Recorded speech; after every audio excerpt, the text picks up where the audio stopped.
ഒരു ശനി ഞായറും കിട്ടിയപ്പോൾ ഞാൻ വെള്ളിയാഴ്ച തന്നെ പെട്ടിയും കിടക്കെടുത്ത് എൻ്റെ വീട്ടിലേക്ക് പോവാണ് കേട്ടോ.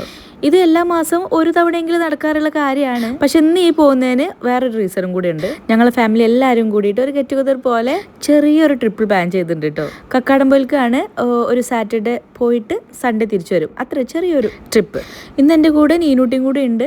അവളെ ജോലി കഴിയുന്ന സമയം ആയതുകൊണ്ട് അവളെയും കൂടി പിക്ക് ചെയ്തു കേട്ടോ. ട്രിപ്പ് പോകാൻ നേരത്തെ അറിയണോണ്ട് ഈ 2 ദിവസം അവൾ ലീവ് എടുത്തിട്ടുണ്ട്. അപ്പോൾ ആദ്യം കോഴിക്കോട് നിന്ന് അരീക്കോട് പോയിട്ട് അവളെ ഡ്രോപ്പ് ചെയ്തിട്ട് വേണം എനിക്ക് മഞ്ചേരിയിൽ പോകാൻ. അരീക്കോട് ടൗൺ എത്താറായപ്പോൾ താത്താൻ്റെ കോള് വന്നു, വീട്ടിലേക്ക് വരണ്ട, ടൗണിൽ ഇറക്കിയാൽ മതി, ഞങ്ങൾക്ക് അത് കഴിഞ്ഞിട്ട് നേരെ ഷോപ്പിങ്ങിന് പോകാനുണ്ട്. അപ്പോൾ പിന്നെ അവരെ പരിപാടിയൊക്കെ നടക്കട്ടെ എന്ന് വിചാരിച്ചിട്ട് ഞാൻ അവിടെ ഡ്രോപ്പ് ആക്കി കൊടുത്തു കേട്ടോ. അവളും വ്ലോഗ് എടുക്കണോണ്ടാണ് കയ്യിൽ 2 കയ്യിലും ഫോണായിട്ടാണ് ഞങ്ങൾ നിൽക്കുന്നത്. എൻ്റെ വീട്ടിൽ നിന്ന് എൻ്റെ ബിസ്ക്കറ്റ് കൂടോടെ എടുത്തിട്ട് പുള്ള പോക്കാണ് ഈ കാണുന്നത്. അങ്ങനെ അത് കഴിഞ്ഞ് ഞങ്ങൾ നേരെ മഞ്ചേരിയിലേക്ക് വിട്ടു. ഒരു 6 മണി 6:30 ആയിട്ടുണ്ട് ഞങ്ങൾ വീടെത്തുമ്പോൾ കേട്ടോ.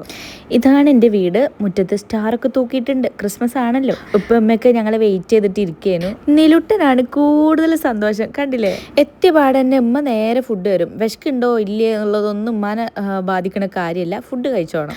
മക്കളൊക്കെ പൊരിഞ്ഞ കളിയൊക്കെ തുടങ്ങിയിട്ടുണ്ട്. കുറച്ച് കഴിഞ്ഞപ്പോൾ കാക്കയും വന്നു. ഞങ്ങളിങ്ങനെ കുറച്ചു നേരം സംസാരിച്ചൊക്കെ ഇരുന്നു. ആ ടൈമിലാണ് ഇമ്മ ഫുഡൊക്കെ ആയിട്ട് ഉമ്മാക്ക് കഴിക്കാൻ വേണ്ടിയിട്ട് കൊണ്ടുവന്നത്. പക്ഷെ ഉമ്മ എടുത്തിരുന്നതും ഞാൻ ആ കടി അതൊക്കെ വാരി തരുന്നുണ്ടായിരുന്നു കേട്ടോ. എനിക്ക് വാരി തരുന്നതുകൊണ്ട് തന്നെ കാക്കാക്കും കുശുമ്പളകിയിട്ട് കാക്കാക്കും കൊടുക്കുന്നുണ്ടായിരുന്നു. പിന്നെ ഉമ്മാക്ക് കഴിക്കാൻ വേണ്ടിയിട്ട് ഉമ്മ സെപ്പറേറ്റ് എടുത്ത് കൊണ്ടുവരുന്ന ഒരു അവസ്ഥയായിരുന്നു കേട്ടോ. അപ്പോൾ ട്രിപ്പിന്റെ വിശേഷങ്ങൾ നാളെ കാണാം.